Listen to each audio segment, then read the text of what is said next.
Hello everyone, and welcome to today's webinar from TechSEO North, sponsored by TechSEO Tips.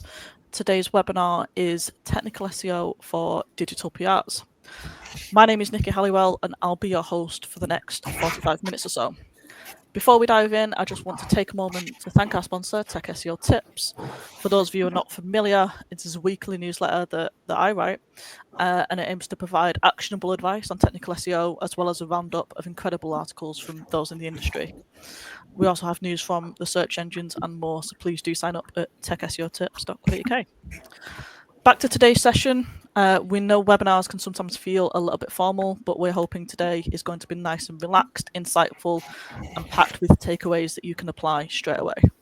We'll be diving into the crossover between technical SEO and digital PR, where site structure, crawlability, reporting, and all of that fun stuff can quietly make or break your campaign. We'll be asking the key questions of both teams and discussing how we can bridge the gap. I'm lucky enough to be joined by a brilliant panel today. You can see them on the screen at the minute, and I'll quickly introduce them before we jump in. We've got Olivia Day, who is the SEO lead at Digital Loft, Tom Shivers, freelance digital PR, Dan Nutter is the SEO director at Journey Further, and we have George Adams, who's the senior search and AI strategist at Bottled Imagination. Throughout the session, feel free to drop your questions in the chat. We've got my co-founder, Chris Lever, who is managing things behind the scenes, and he'll pick out some questions for us all to answer towards the end. So without further ado, let's crack into it. Dan, start us off. Where do you see the biggest crossover between technical SEO and digital PR? I think obviously one of the key areas that is kind of the age-old debate of like what equates a link, right? Like in those days, I think there's been a huge challenge. I think we found in with our team of affiliate links, like and not always necessarily just linking, but running through multiple skim links, sort of redirects before they get to a website, and not necessarily passing the value there. So I think that then throws up a whole other question of reporting. Like actually, can we then report on the affiliate links? Like, how do we pull that out? How do we know it was ours?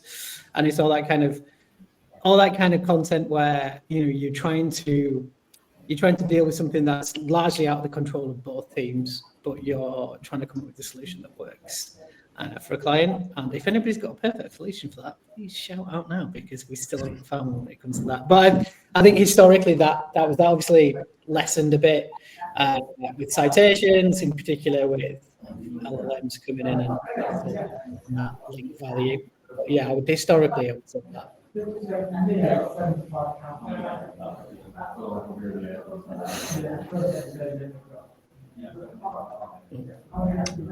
You're on mute. Sorry, didn't realise I was on mute. But yeah, Liv, like, what do you think? Do you think that digital PRs are always aware of how their campaigns impact, or are some more often impacted by technical SEO?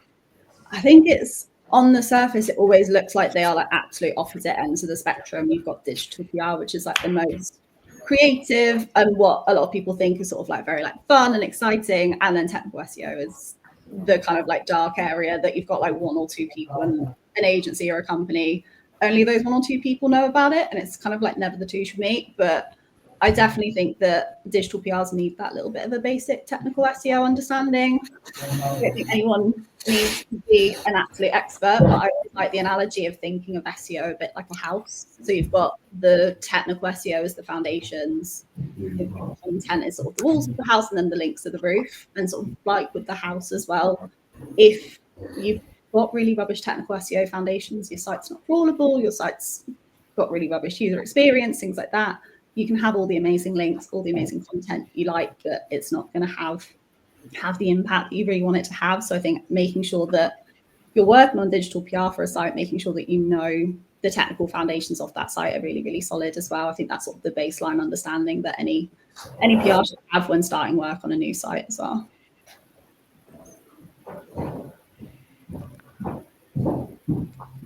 Anyone got anything else to add? I'd just say probably the biggest crossover is in discoverability. I think it's important for PRs and SEOs both basically to communicate the information. Is something crawlable? Is something indexable? Passing on that information is key. And I think Liv's absolutely right. They do feel like two different ends of the spectrum, technical SEO and digital PR. But I think it's key that they both share knowledge about the foundations for those, and key for technical SEOs for share what is foundational tech SEO with digital PRs.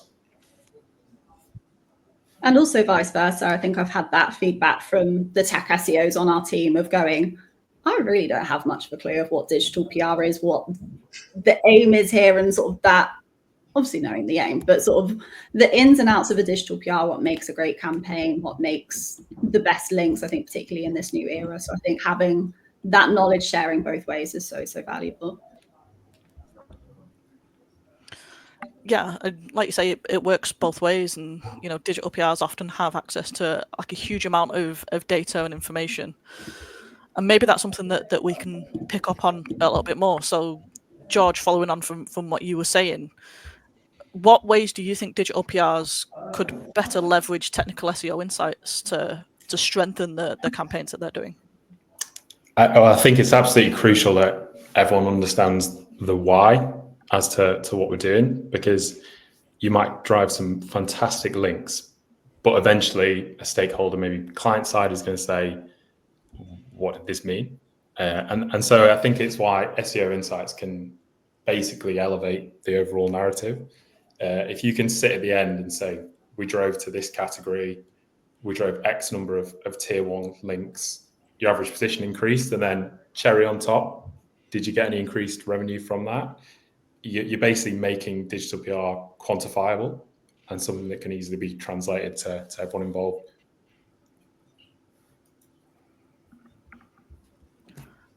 Tom, have you seen like a campaign idea be improved or maybe even held back because of technical issues? I have definitely seen campaigns that have actually done really well, to be honest, in terms of link numbers. But when you actually look into the sort of analytics of it, they've been terrible. And a lot of the time, it's just because they exist on orphaned pages or pages with just terrible internal linking.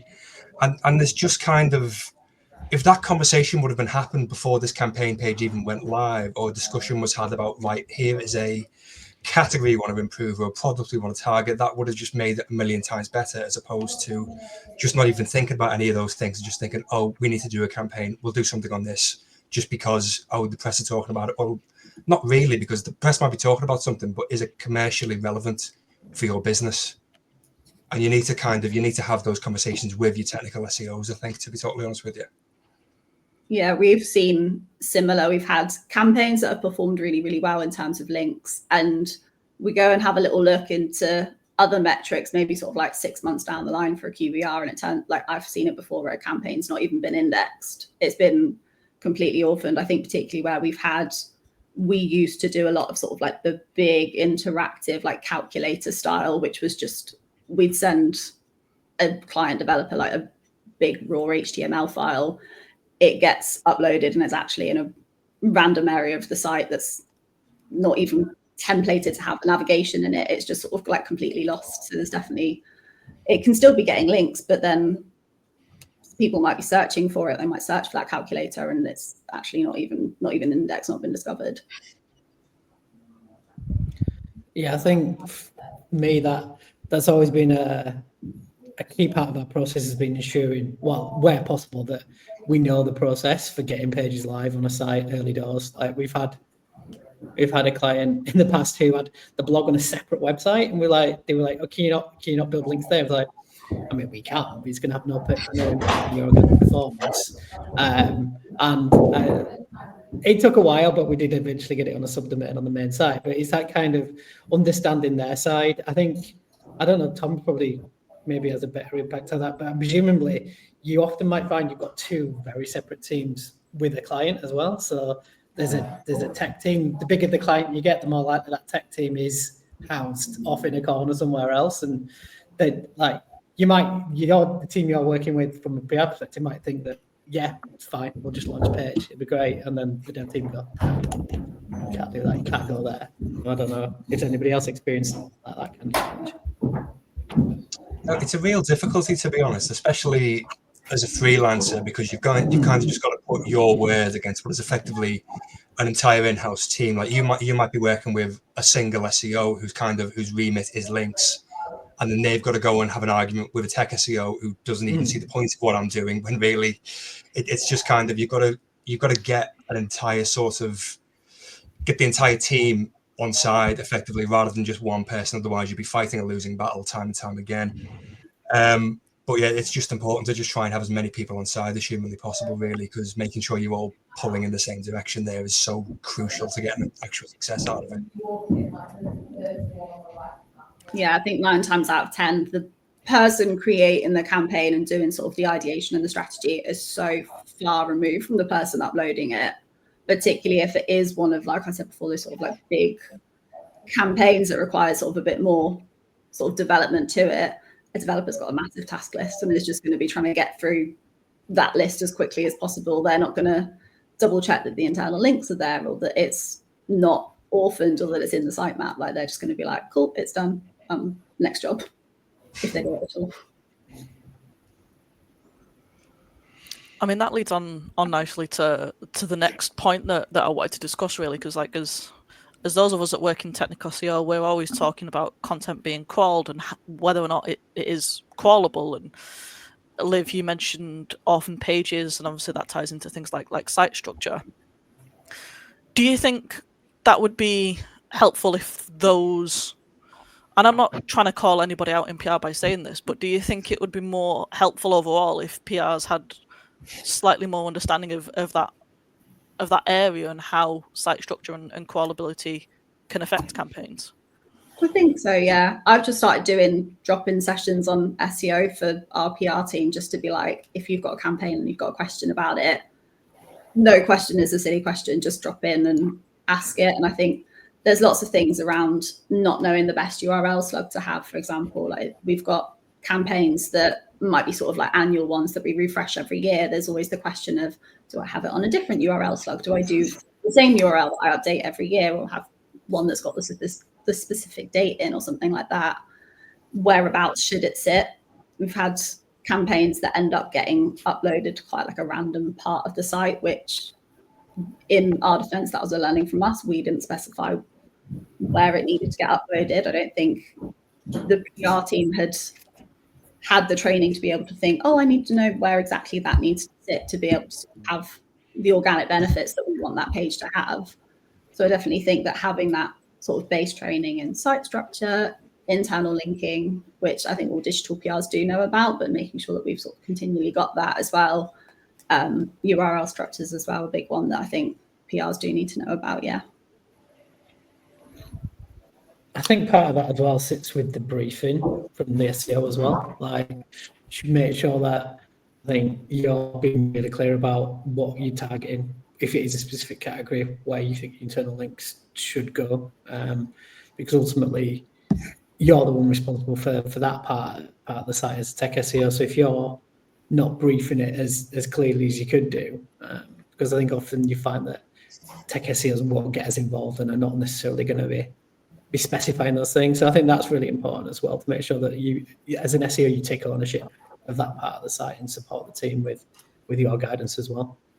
I think there's a thing PRs should be doing now, whereas we're obsessed with links, we're obsessed with checking Ahrefs for how many backlinks this campaign's got, when really we should start looking at the traffic that page is getting as well. And if it's not getting any traffic, we need to start looking into like using Google search operators to see if the page is even indexed. Because that like you need to be able to know how to do that, to then flag to your SEO team and say, look guys, this isn't even on Google. Why am I building links to it?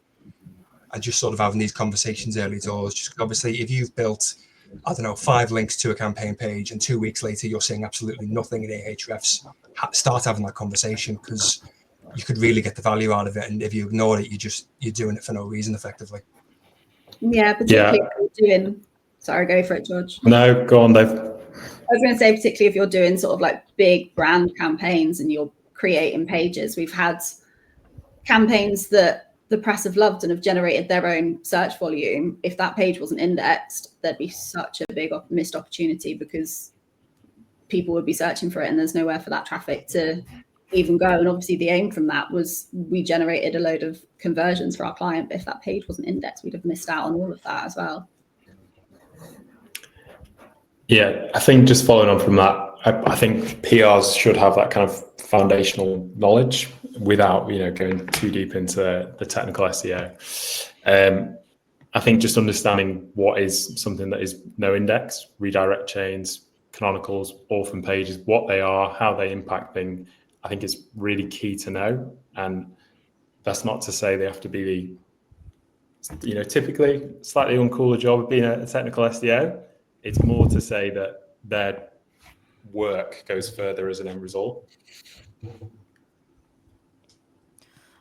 you think there's any other simple checks that we could be, as we as technical SEOs could be sharing with the PR team to help them do those sort of checks so that we can catch things as soon as possible? If you could teach them how to read a robots.txt file, that would be the easiest way. But I think a lot of people get scared when they find files like that, to be honest. I think there's lots of extensions that you can use, which will tell you like canonical, no index, that kind of stuff, i.e. for redirects. I think those kind of things so just going on there, just making sure that everything's working fine, that it's canonicalized to itself, it isn't no indexed. And potentially adding that check, you can always stick it in Search Console inspection tool if you want to get it indexed quickly, when the campaign page goes live. So maybe have like a launch list of going, these are the checks, stick it in there, and it'll get indexed as quickly as it can. I was going to say, I started as a copywriter in my career, and I was like, that's kind of the similar sort of checks that I did if I published a piece of content. Go back a few days later, check that it was indexed. If it's not indexed, here's the steps that I'll go to, see how it's performing. If it's not performing, if it's not ranking for its target keyword, here's sort of go back and here's the next steps to take. So I think PRs can definitely do sort of similar, almost sort of like have that sort of step-by-step checklist. I like that. That makes sense. And yeah, Chrome extensions, can do a lot of the heavy lifting for us, and they're a lot more user friendly and hopefully should be less daunting than something like a robots.txt file. Because you're absolutely right. Checking that is crucial. But yeah, maybe there's a few Chrome extensions that we should be sharing more with our colleagues instead of hoarding them to ourselves in the SEO department, which I know is something that I'm personally quite guilty of. Because PRs absolutely love like a no follow Chrome extension, so it's just an addition to that kind of thing. Yeah, and probably to that point as well, it's just instilling the confidence of like, you have seen something, yes, your observation is correct, and just ensuring that everyone has the knowledge to make those decisions. Really good. George, have you seen any examples, or maybe your colleagues at Bottle Imagination have, and I'm not sure, but have you seen any examples of like great PR content, crawlable content that was like buried too deeply within the structure, or just couldn't be found because of any of the reasons that we've just covered? Trying to think of how to anonymize some examples. I think from my memory a while back, we did have a great link. I think it was a national link for a piece. And when you conduct some checks, you can find out that this page might be orphaned. So it's basically just ensuring from start to finish, all checks are in place to make sure that the work that's being done by the PRs, which is fantastic, results in the most impactful value at the end.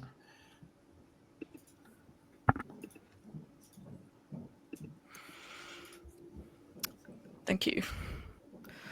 So I think, there's been a lot of Google updates recently, and, there's been a lot of talk, of course, about AI. But before we get onto the slightly more AI topics, of course, there's a big talk a few years ago about helpful content and the emphasis on that. And we know that, the days in PR are long gone of just creating links purely to try and manipulate rankings. Thankfully, that's dead and gone now. But I guess the whole emphasis on helpful content and everything else, I guess it raises more questions for some people about link building and what the key metrics are. Like Tom, like, do you think that shift has changed the approach within PR, or has it changed the way that clients are coming to you with questions? Maybe. I think a lot more people want to do things the honest way now, which I'm really grateful for, to be totally honest with you. I think the days of link targets are kind of behind us, and thank God. But it'd be impossible to kind of get the things that were expected 3 years ago now, because it's just the nature of the press has changed. It's not really, things aren't covered in the same way. And to be totally honest, I think people creating irrelevant campaigns for their clients, that's dead as a doornail now, to be honest. Journalists are wise to it. Google's definitely wise to it. And even clients don't want that anymore. They don't want to be, I mean, it's the classic, what is it, hay fever campaign for the gambling brand thing. Nobody wants that anymore. Everyone's seeing other people be shamed on it for LinkedIn. They don't want to be in that pile, effectively. So yeah, to answer your question, I think I'm happy the clients now want it. I think it's important that we're building links that just make sense for the client as well. Like, I think sometimes a lot of people are like, oh, we need to get this client in a national, when really a national might not be the perfect thing for them. Like I've started working with a few B2B clients now, and just getting them a link where their audience is and will read, which then gets them clicking through to their content to then read it. That stuff's invaluable. Like, because at the end of the day, if their audience isn't reading the Mirror, why are you trying to get them on the Mirror? It's all about trying to figure out where your target audience is effectively and doing it to them. And if it is like a women's lifestyle brand and you get them in Women at Home, perfect. If you're working on like a water monitoring client and you get them in Water Online, perfect. Pick the right link for the right clients effectively is my answer there. Yeah, I think just as content needs to be helpful, links need to as well. I think journalists want to see that genuine expertise. I think people want to see that genuine expertise. I think we always say that links should be a byproduct. Like, links aren't the number one aim here. I think particularly like Tom said, the time of having that sort of like pure like link target is behind us. Links shouldn't be the number one aim. They should just be a byproduct of really, really great content, really great stories. And I think that's something that we're seeing. It's something that was really a theme when I very first started, when I worked in digital PR 5 or so years ago, was you've got really great, I just, a client who was a nutritionist, he had a PhD, he wrote really, really great content and it got links organically. And I still think some of those links are the most helpful links that I've ever built, because they are so organic and they're so sort of providing genuine value to a reader, and they're getting links from really, really relevant publications as well. I think we did sort of like, we'd write an article, do one round of outreach, and it would perform really, really well on its own already.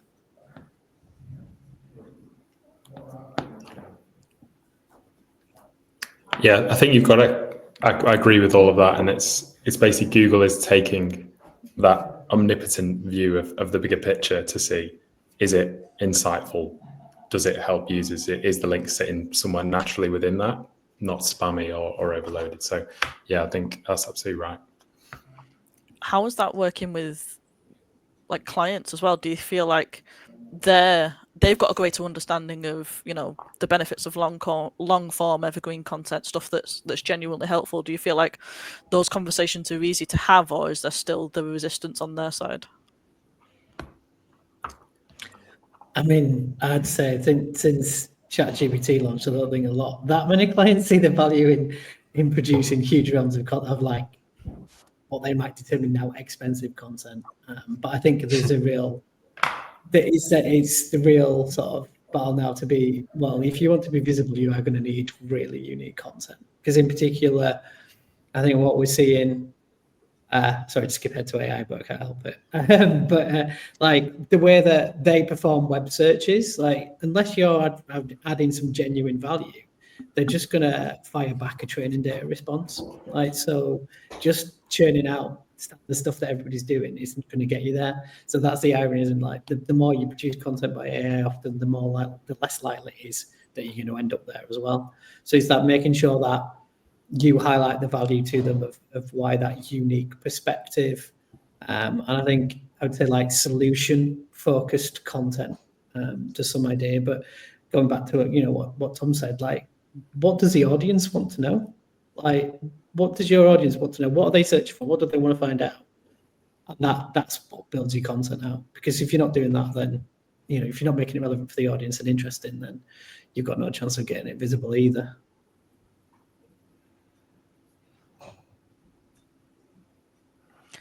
Yeah, really good answer. I think that's huge, isn't it? And just making sure that we can tie those sorts of things back to the SEO goals and make sure that we're not losing sight of whatever the story or the hook is as part of the campaign.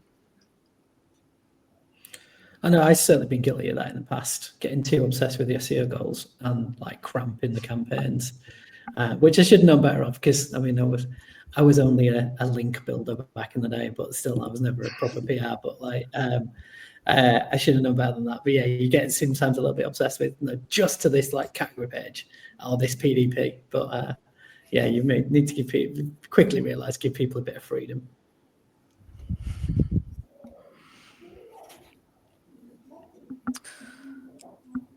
Well, Dan mentioned AI, so we'll open that can of worms. So yeah, as we all know, there's been big increase in AI overviews, and yesterday we had the launch of AI mode in the UK. So clearly, search is shifting. It's the hot topic at the minute, and therefore content is shifting along with it. Not only does that affect tech, it affects the users, and there's no doubt that that's going to have big implications on digital PR as well, especially when it comes to how visible the campaigns are and the brand mentions that they're able to get.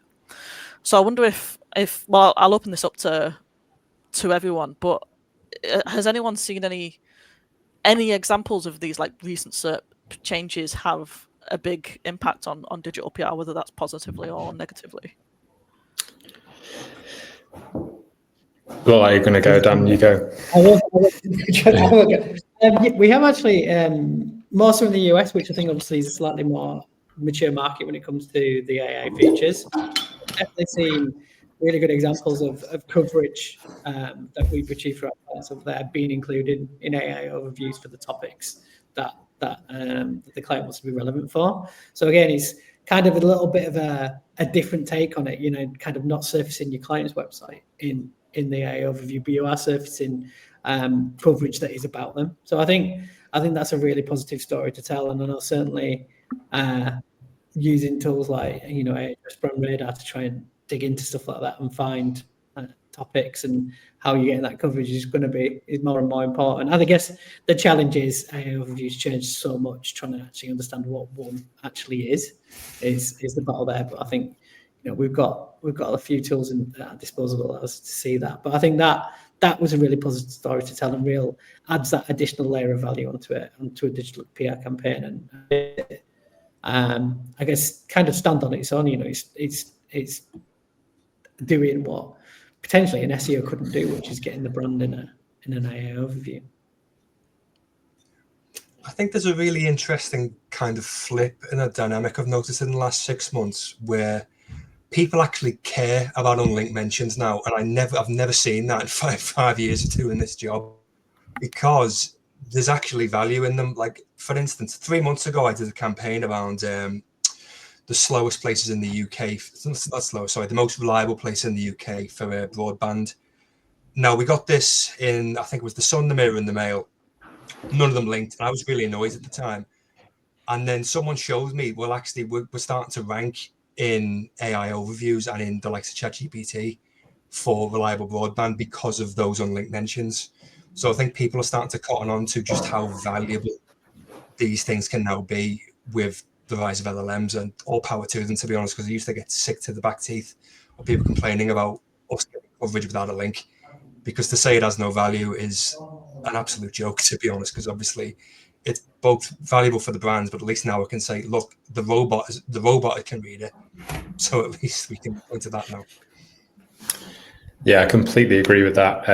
We recently gained it was a placement an article, and it was basically featuring a number of products within that. And it was about best, I can tell you the product, it was best creatine. And that was kind of what the article was about.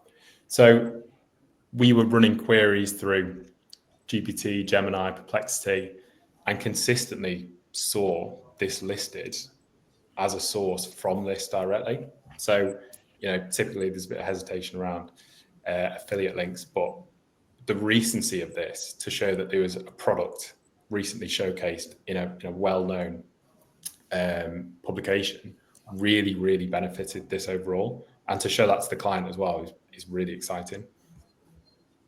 It's really nice that we're having a moment where all of the things that historically you've had clients say that you can't report on, like unlinked brand mentions, affiliate links, no follow links, everything that for the last 5 years or so, everyone's been like, does it really count? Like, you're seeing more and more case studies about how every single one of these do really, really count. And I think it's the thing that everyone's intrigued by. I think every new business inquiry we've had over the last 6 months for digital PR has mentioned AI search. We've had some specifically say, we want a digital PR agency to help us appear in AI search. Like, that is kind of the sole reason. I think we've had one where they're like, we've got a digital PR agency, we want an AI digital PR agency. So it really is kind of that top priority, and just understanding what is surfacing, like George mentioned, some of those sort of roundup articles are really, really having their moment within AI search and sort of ChatGPT, and they're really getting cited a lot. So perhaps shifting strategies to some of that more kind of like roundup and product PR coverage can be really, really valuable if increasing visibility in LLMs is kind of a core aim. I'd also say, kind of as a side note, when you're looking at things like brand mentions, digital PR is in a unique position in the organic space in that it can increase search volume. The more you get a brand featured, the more likely people are to search for said brand. Like, SEOs harvest what is there, whereas PRs can actually create demand. So I think that's something that brands need to take more look more into, is that the fact that we're not just looking to achieve a keyword ranking, but we can actually make your brand more visible in a space, and that just helps in particular with LLMs, but just generally, having more people search for your brand is obviously a big trust signal as well. Yeah, agree with that. It's sort of no longer about just getting that link. When you are displayed within those LLMs, it shows that the LLM understands the market, understands you, understands what you offer. So just making sure your content is tailored and really describes the products that you have in the most effective way are super important. Do we think the more typically traditional link building metrics are still going to hold the same weight in AI first search? Whatever we're going to call it. Liv, what was it your clients calling it? They want to show up in AI search, are they calling it? Yeah, I think so. Everyone calls it different things, different acronym every week. I think it's just going to be the variety of reporting. I think it's going to depend on business goals. I think if showing up in LLMs is something that's really, really valuable. But on the flip side, I had a discovery call with a potential client who said, actually, I don't think anyone's buying our products from ChatGPT. Yeah, we would be nice to appear, but it's not our number one focus at the moment. And understanding sort of what those business goals are. But I think, diversifying away from, like, we'll still report on link numbers for sure. We'll still report on follow versus no follow. It's useful metrics to have, but it's definitely not something to KPI on anymore. And having things like giving sort of more weight to things like brand mentions, and then also the wider SEO metrics of brand impressions and sort of brand search volume and things like that, depending on the goals of the campaign. I think we're just going to be diversifying and varying those reporting metrics even more now. Yeah, I mean, I still get people coming to me asking, can I monitor Moz DA for websites? So people will just kind of use the metric that they've grown up with effectively. And it's just whatever kind of floats your boat with that kind of thing. Is what's important is, are we driving? Is there an increase in traffic to the site? And are you making more sales? At the end of the day, like you expect to see an ROI on the sort of services you're paying for, and that's the most important thing, really, isn't it?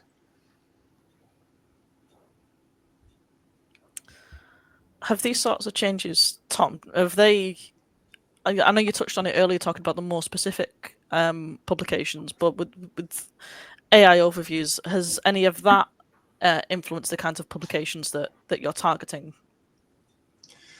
I would say so, no, to be totally honest. It feels like more of a problem for SEOs in terms of, obviously, they're the one who's get, it's effectively Google stealing traffic from websites, isn't it? So it's more of an SEO problem than a digital PR problem per se.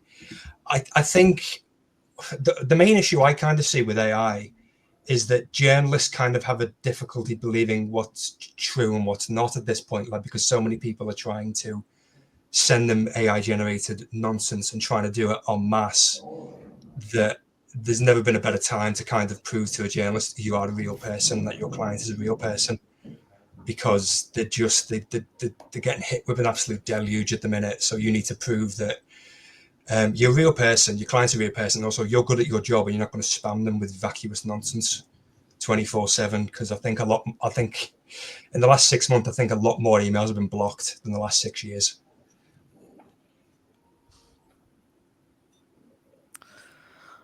You made an interesting point there about, you know, authenticity and trust and proving that you're human. I keep seeing people doing screenshots of like dating websites where it's like, Karen, say the word banana if you're human and things like that, because it's just chatbots on like dating sites. And I wonder if there'll be, I don't know, an SEO PR equivalent of people, like maybe journalists being like trying to prove if the PRs that are reaching out to them are real.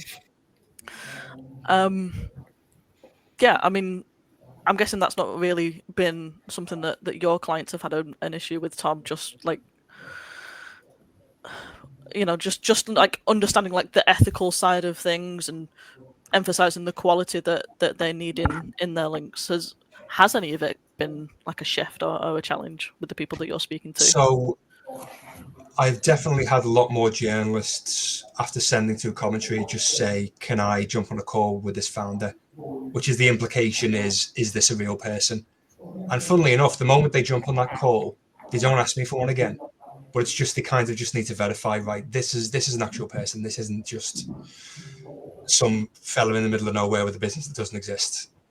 So it's just about trying to say to clients, look, you will have to give some of your time, at least initially, to be able to prove to these people that you exist effectively. And I think they're kind of wise to it now, to be honest. I think like a lot of the time I used to have to fight, well, not literally fight, but like argue with clients about jumping on calls with journalists, whereas now they understand that it's kind of a necessary evil. Do you think that comes from things like Help a Reporter Out, where you can create a profile of Joe Blogs who works at a company and they respond to try and get links that way? Do you think that's where it comes from? I think AI has killed all of those services. I really do. I don't really know any PRs who use it now for that specific reason. There's 300 odd responses for every question now, so I just don't think it's tenable for journalists to use them. I mean, there's some paid ones, for example, that are behind paywalls, like Quoted, which I believe still are useful for people, but the free ones like Harrow, I just don't think they're used anymore, to be totally honest with you. Yeah, I remember back in April, we had our digital PR summit and we had a journalist panel, and this was one of sort of the key themes. And there was a lot of journalists saying that they've really, really stepped up, and they've been told by their editors to really step up the level of tech. I think there have been bits of scrutiny and sort of like exposés of fake experts that have been cited in the press, or that SEOs have been encouraged to use. So journalists are really, really sort of stepping up the level of checks that they're having to do. So I think, yeah, we've seen similar of more journalists sort of requesting a call or requesting almost sort of like proof of credentials for experts, and going, can I just confirm that this person is sort of board certified, or whatever qualifications that they really need to be cited. I suppose that's basically where there can be a time between PR and tech SEO, because if you have an expert that is capable of delivering genuine insight, and that data is kind of certified by them, if they have the page which you can reference and say, here's all the accreditations, this is the reference point, it's here, that can sort of bolster that relationship. Yeah, for sure. I think one of the journalists on that panel said if there is no author page that they can go and sort of check out the credentials of that expert, they're just not even going to look into it. Like you said, Tom, it was hard for me when I started in digital PR 5 years ago, saying like every journalist inbox is spammed. I imagine it's a million times worse now. You're just making it as easy as possible for the journalist to be able to see who you are and verify that and get that coverage.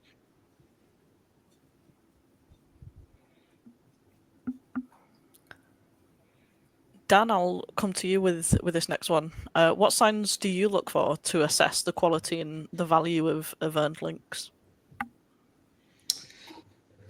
I think it obviously depends on the goal of the campaign. From a standpoint, if we are looking to drive rankings up, which sometimes we are, if it's a brand of awareness piece, then it'd be slightly different. I think there's a few things. I think looking at average rank increases where possible. I think looking at for me, impression data is obviously useful guidance of looking at a compound brand and topic term around that the campaign idea. So if you can show that there's more interest in your brand plus X topic post campaign going live, then that's a nice one to add in as well, because it demonstrates that you've had an impact on the audience as well. I know there's always like a lot of theory around kind of like referral links. It's some like referrals to a site.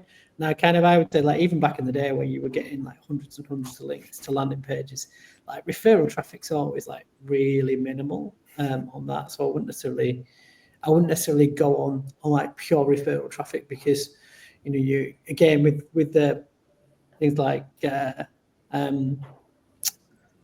affiliate links, you're not going to get that referral data properly. There might be the number of sites using things like no referrers as well has skyrocketed, so you just can't even see it in analytics either way. So I think attribution wise, that's not a great metric to use. But yeah, I think for me, impression data from a branded campaign, and then an average rank increase to where you were trying to drive the links to would be the key for kind of a traditional campaign, as it were.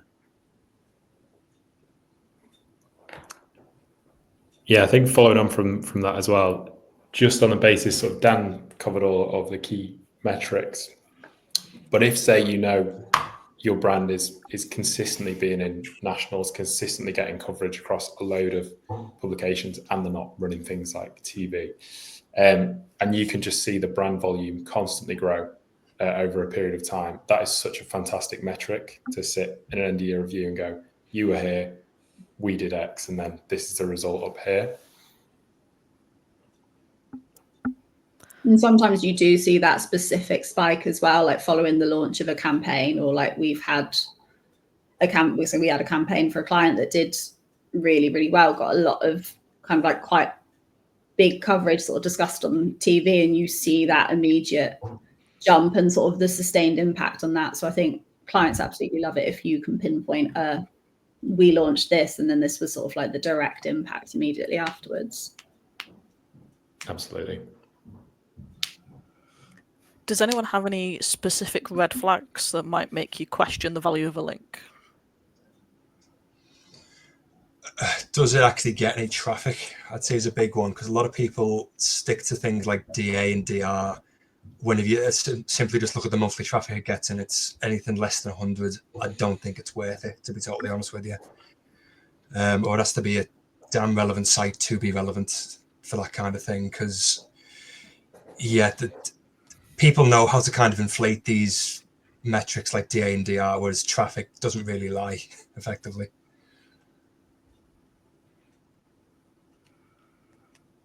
Yeah, I think that makes a lot of sense. We've got the last couple of questions before we get to the Q&A, but I just wanted to ask, I'll come to you first, Dan, again. What's something that technical SEOs are not doing that you feel would help PRs to do their job better, and maybe vice versa? So I think from an SEO perspective, understanding the challenges of getting coverage these days. You know, Tom's highlighted all the challenges and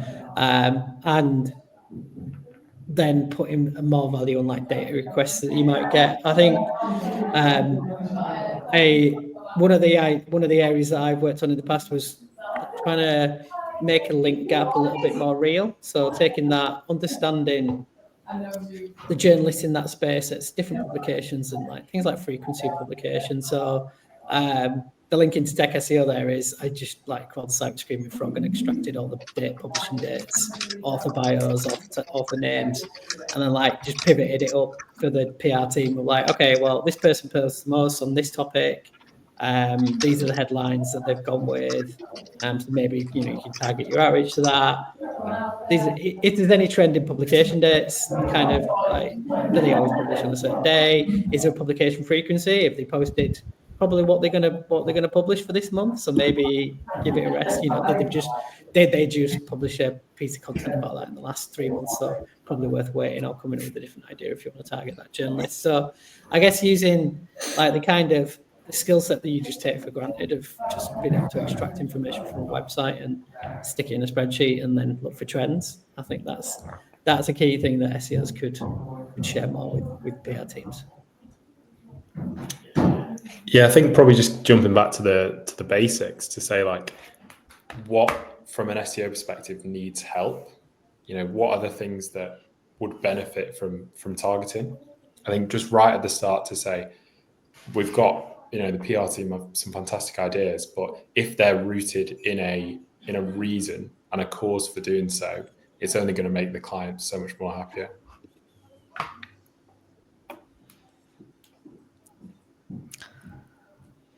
Tom, do you think there's specific deliverables that SEOs could be providing more regularly to PRs?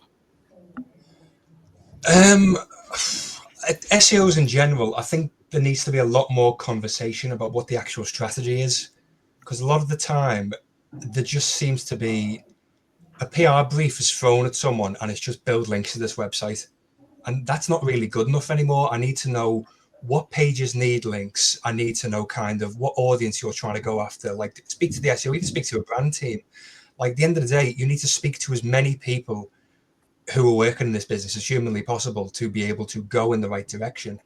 So I think it's just about kind of making sure we're all on the same wavelength, that kind of thing. And if you're a PR and you don't think you've got that information, go and ask for it. There's nothing wrong with it. People like an SEO who sees you asking questions will actually respect you for it because you know what you're talking about. So if you go to them and say, look, what pages do you think need links here? Or what's on like page 2 that we think we could give a kick up the arse and give to page 1?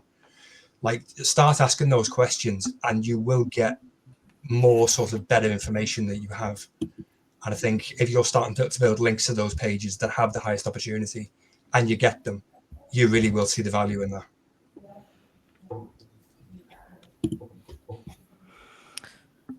Amazing, really useful. Thank you, Tom. So last question then before we go to the Q&A. To wrap things up, I'll come to you, Liv. What's one thing that you'd change about how the industry approaches digital PR today? I'd say less gambling brands pretending to be experts and things they're not. But I do feel like that is getting to a point where that's the thing of the past now. Like, we've got clients who are genuine experts in their industries and will think of a campaign and then look or like a reactive, and then suddenly a random gambling brand claims their expertise on medical topics. So that's always, anyone in SEO or digital PR can say that's always been a bugbear. But I think we're leaving that at the door now, I hope.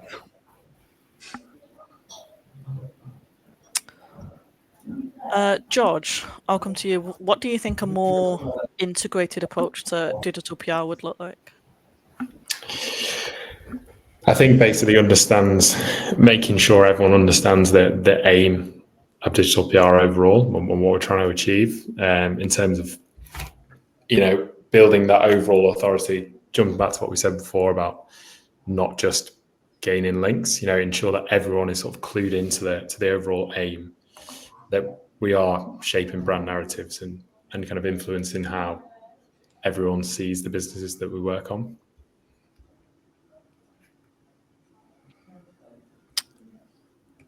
Really good insights. Thank you for that. Before we move on, does anyone have any final thoughts or anything they'd like to expand upon?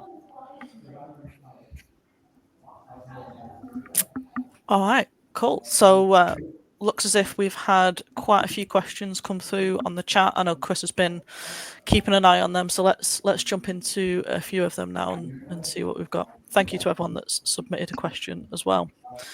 We've got one here from Sophie Smith, who says, as someone who was previously a digital PR and now an SEO, it sits in both PRs to understand their impact more and understand the basics of URLs indexation, but also on SEOs to understand the process behind PR and the news landscape, because it's not always simple. Yeah, I completely agree. I think the digital PR to SEO career pathway is also is fun, or vice versa as well. I think being in a place where you've got that understanding of both of them puts you in such a strong position. But like we've been saying, it is something that absolutely digital PRs can and SEO.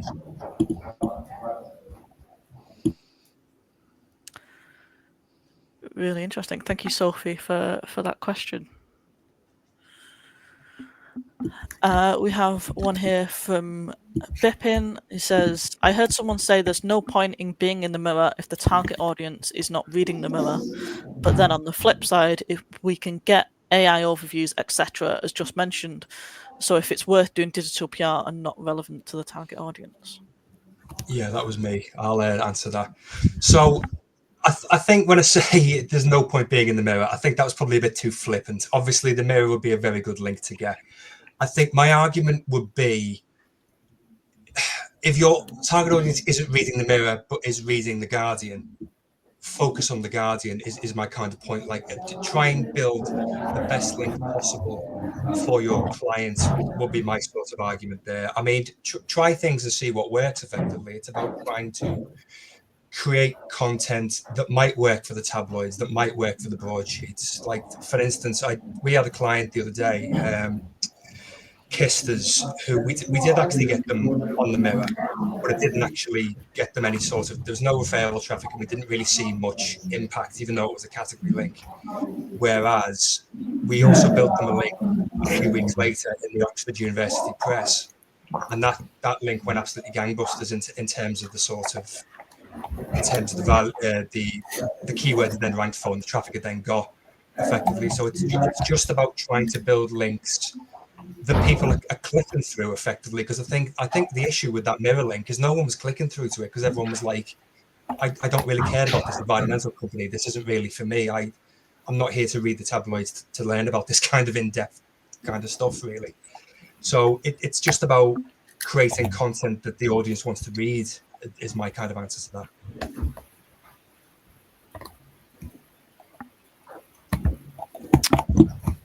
Got another question from Layla. She says, how can we best explain the benefits of landing an affiliate link through a campaign rather than a followed or no followed link? Yeah, so I think I mentioned something on this before. So I think it's all about looking at the metrics that come off this. It doesn't necessarily just have to be the kind of what I like to call a bit of a 4-4-2 approach to reporting. Every single time you get to this, ensure you are adapting to your results in a different way. If you have gained an affiliate link, if it's in a high traffic publication and that has resulted in revenue to come from that, fantastic. That's the stuff you should be shouting about rather than focusing on possibly a reduced organic benefit.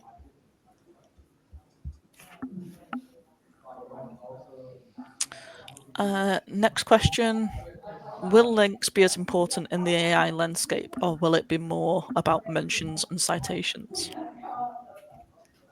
I think when we talk about an AI landscape, you've got to understand that at least for now, sort of the traditional organic metrics that we're measuring are still relevant. So I think if we're talking about sort of an AI landscape as everything that we're seeing, I think links are still important. You're still getting all of the same organic benefits from links that you have been doing for the last few years, like ranking improvements and things like that, and referral traffic. They're still going to have all of those benefits. But I think what we're seeing is just we're elevating the importance of brand mentions as well to be sort of sitting on par with links, particularly when it comes to things like visibility and AI search as well.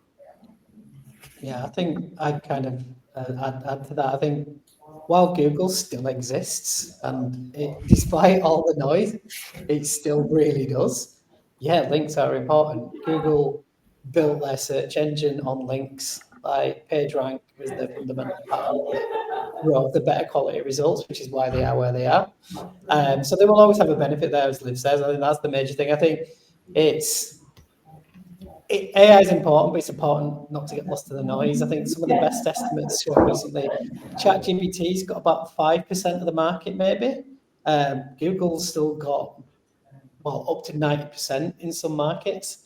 It is still the thing that will drive that performance. So the traditional side of it, Google is shifting, so brand mentions still are obviously still valuable, but I think, yeah, it's important not to get lost in AI noise because Google is still a multi-billion-dollar revenue drive company just from search. So they ain't going anywhere anytime soon. Got time for maybe one more question. This is from Emily Wade. It says, what other information would a digital PR need from an SEO? As much as they can humanly give us. Like I think there's a certain thing with SEOs where like they just don't, SEOs and digital PRs don't like speak to each other really, and I think either one would be surprised of the knowledge the other has, and it's just about having these conversations and about saying like just tell them as much as humanly possible, and they can decide what's important or not, really, because that's the way you'll kind of win, in my opinion. Yeah, and you can also reference that information based on what is up, what is down, what needs help. You know, that's all going to feed into the best digital PR ideas. Yeah, it all sort of starts from that briefing and making sure that as an SEO, you're providing as much information at that early stage. Like the amount of times that I've seen a PR campaign go live and then an SEO be like, I didn't see that. I didn't know that was going live. I could have told them a better page to link to, like having that input on every step, but things like target keywords, target just general topics as well, rather than just sort of like a target keyword. Also perhaps topics that you want to avoid. If you know from an SEO perspective, you actually don't want to be producing campaigns around a certain topic, and pages performing well, underperforming, things like that, and just sort of having that overall awareness as a digital PR of how the site is performing as a whole. Like while you might not be reporting directly on, okay, total organic revenue was up by this much, that might not be something that you include in your reporting, but having that awareness to know generally whether revenue is up or down is also really important to have.